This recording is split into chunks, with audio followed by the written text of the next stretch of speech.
चांद और मंगल को तो हम फतेह कर चुके हैं और अब है सूरज की बारी। भारत के लिए चांद पर जाकर वहां पर सॉफ्ट लैंडिंग करना अपने आप में एक बहुत बड़ी सफलता है। दोस्तों, स्वागत है आपका K2WN फैक्ट्स में। चलिए शुरू करते हैं आज का वीडियो। इसी कड़ी में इसरो का आदित्य L1 मिशन भारत के लिए बहुत ही अहम मिशन है। आदित्य L1 का बजट करीब 400 करोड़ है और अगर सीधी भाषा में इस मिशन के बारे में समझाने की मैं कोशिश करूं तो हमारे इसरो के वैज्ञानिक रॉकेट के जरिए एक मिशन को अंतरिक्ष में लैग्रेंज पॉइंट पर भेजना चाहते हैं। इस लैग्रेंज पॉइंट से सूरज को स्टडी करना आसान हो जाता है। सूर्य के काल में एक ऐसा समय आता है जब वह अपने अंदर से बहुत ही तेज सोलर फ्लेयर छोड़ता है। ये फ्लेयर धरती के मुकाबले 50 गुना तक बड़ी हो सकती हैं और धरती को क्या दूसरे प्लैनेट्स को भी नष्ट कर सकती हैं। किस्मत से हमारे सोलर सिस्टम में हर एक प्लैनेट के अपने पास अपनी खुद की मैग्नेटिक फील्ड है जो उन्हें इन सोलर फ्लेयर से बचने में मदद करते हैं। अब भले ही हम अपने प्लैनेट पर इन सोलर फ्लेयर से बचते हों, लेकिन दूर अंतरिक्ष में इनका प्रभाव बहुत ही खतरनाक हो सकता है। ये आज के समय में कितनी खतरनाक हो सकती हैं उसका अंदाजा लगाने के लिए मैं आपको कैसलर सिंड्रोम के बारे में बताता हूं। हम जानते हैं कि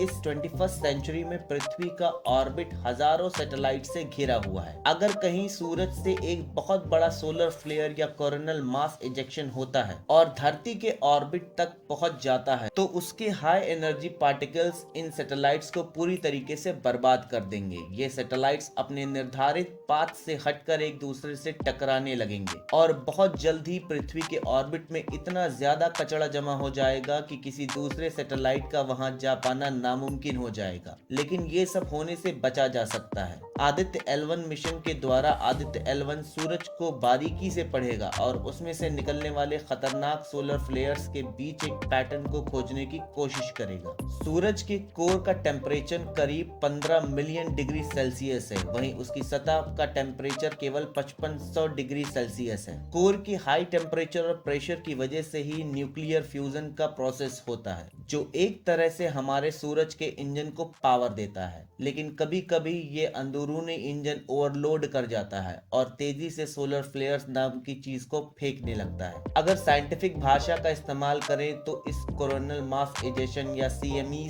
भी कहा जाता है। इसमें हाई एनर्जी मैग्नेटिक फील्ड सूरज से अलग होकर धरती और दूसरे प्लैनेट की ओर बढ़ने लगती है। आदित्य L1 के इस मिशन में कुछ ऐसे उपकरण लगाए जाएंगे जो हमें coronal heating, coronal mass egestion और जब सूरज सोलर फ्लेयर छोड़ता है तब उससे ठीक पहले क्या हो रहा है और छोड़ने के बाद एग्जैक्टली सूरज में क्या हो रहा है, हर चीज का इन आधुनिक उपकरणों के द्वारा पता लगाया जा सकेगा। हो सकता है कि सोलर फ्लेयर छोड़ने से पहले सूरज कोई हिंट या पैटर्न बनाता हो कि तैयार हो जाओ, मैं आपकी तरफ हाई एनर्जी पार्टिकल्स छोड़ने वाला हूं। और ऐसा नहीं कि धरती ने पहले कभी सोलर फ्लेयर के झटके महसूस ही नहीं किए हों। साल 1859 में 1 और 2 सितंबर को कैरिंगटन इवेंट नाम का एक हादसा हुआ था। सूरज ने हमारी धरती की ओर एक बहुत बड़ा कोरोनल मास इजेक्शन का एक्सप्लोजन फेंका था जिससे कि धरती पर जियोमैग्नेटिक स्ट्रोम आ गए थे। धरती की तरफ high speed super heated plasma clouds आ गए थे जो कि इंटेंस मैग्नेटिक फील्ड से भरे हुए थे। इसके इफेक्ट की बात करूं तो उस समय में भी इसने इंसानों के टेलीग्राफ सिस्टम को लगभग खत्म कर दिया था। अगर आज इस तरह का कोई सोलर स्टॉर्म आ जाए तो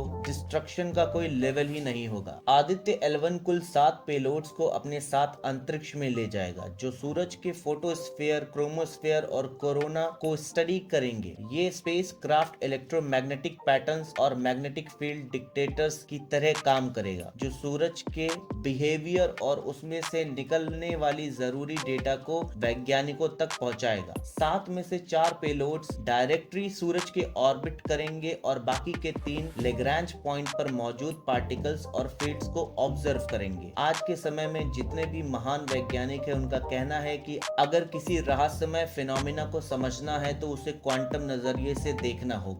इसरो के वैज्ञानिक भी सोलर पार्टिकल्स डायनामिक को समझने की कोशिश करेंगे। क्या आपने सोचा है कि आदित्य L1 मिशन का नाम L1 ही क्यों रखा गया? वो इसलिए क्योंकि ये सैटेलाइट सैटेलाइट अंतरिक्ष में L1 पॉइंट पर रहकर ऑर्बिट करेगी और सूर्य को स्टडी करेगी, जिसे लेग्रांज पॉइंट कहा जाता है। लेग्रांज पॉइंट को समझने से पहले आपको न्यूटन के टू सेलेस्टियल ऑब्जेक्ट के बीच लगने वाले ग्रेविटेशनल फोर्स को समझना होगा। जैसे कि हम सब जानते हैं कि सूरज के पास अपनी ग्रेविटी है और पृथ्वी के पास अपनी ग्रेविटी है। इसी वजह से ये दोनों सेलेस्टियल ऑब्जेक्ट्स एक दूसरे को अपनी ओर खींचते हैं। लेकिन नॉर्मल सी बात है कि सूरज की ग्रेविटी पृथ्वी की ग्रेविटी से ज्यादा है। इसी वजह से पृथ्वी सूरज के ऑर्बिट में चक्कर लगाती है। लेकिन इन दोनों सेलेस्टियल ऑब्जेक्ट्स की ग्रेविटी एक दूसरे के साथ कसाकसी की तरह गेम खेलती रहती है और बीच में कहीं एक जगह ऐसा आता है जहां पर दोनों सेलेस्टियल ऑब्जेक्ट्स की ग्रेविटी एक दूसरे को कैंसिल करने लगती है। मतलब उस पॉइंट से कोई चीज पृथ्वी की तरफ ज्यादा है तो पृथ्वी पर आ जाएगी, सूरज की तरफ ज्यादा है